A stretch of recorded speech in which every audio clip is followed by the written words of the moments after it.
जय छठी मैया। वैसे तो छठ पूजा का इतिहास सनातन के प्राचीनतम वैदिक काल से जोड़ा जाता है।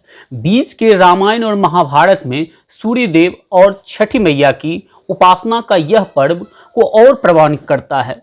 वैदिक काल में सूर्य को जीवन का आधार माना जाता था।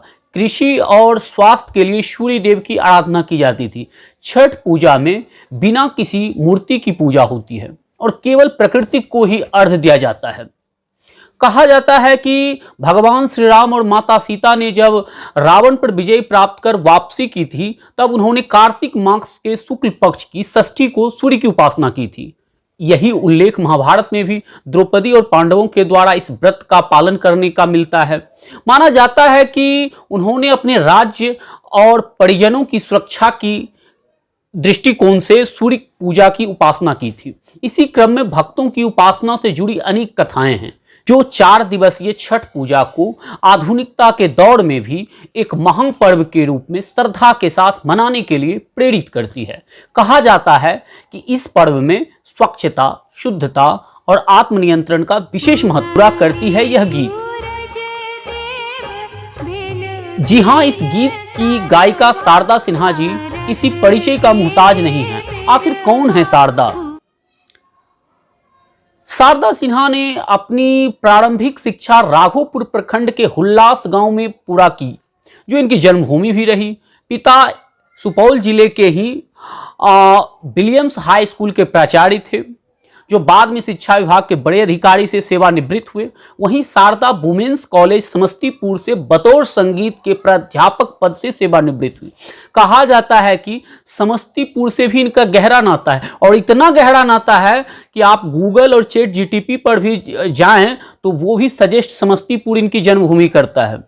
जबकि इनका ससुराल बेगूसराय के सिहमा गांव है, जहां इन्हें लोक संगीत की काफी रुझान बढ़ा। लगता है शारदा बचपन से अंतिम सांस तक शिक्षा की गोद में खेलती हुई बिहार की बेटी से स्वर कोकिला बनी। जहां लोग शिक्षा को नौकरी से धन तक सीमित करती थी, वहीं शारदा युगों युगों तक छठ व्रतियों की उपासना के संगीत के रूप में अमर रहेगी। बिहार के हृदय स्थल में इनके लोक संगीत की सांस्कृतिक ताने बाने जीवंत है, जिनकी धुनें क्षेत्रीय सीमाओं को पार कर संगीत की दुनिया में एक अमिट छाप छोड़ती है। भारतीय लोक और शास्त्रीय संगीत की प्रतीक शारदा सिन्हा ने न केवल मैथिली, मगही, अंगिका और भोजपुरी धुनों को देहाती आकर्षक को सामने लाया, बल्कि सांस्कृतिक विरासत की एक उत्साही संरक्षण भी रही है।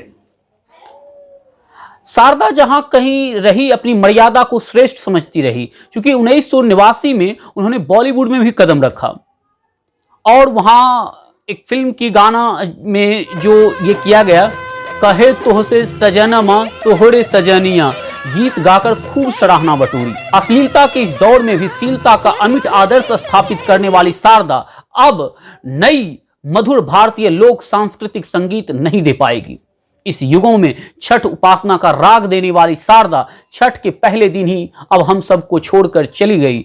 छठ मैया स्वर कोकिला और इस युग के छठ उपासना का राग देने वाली शारदा को सदगति दें। जय छठी मैया।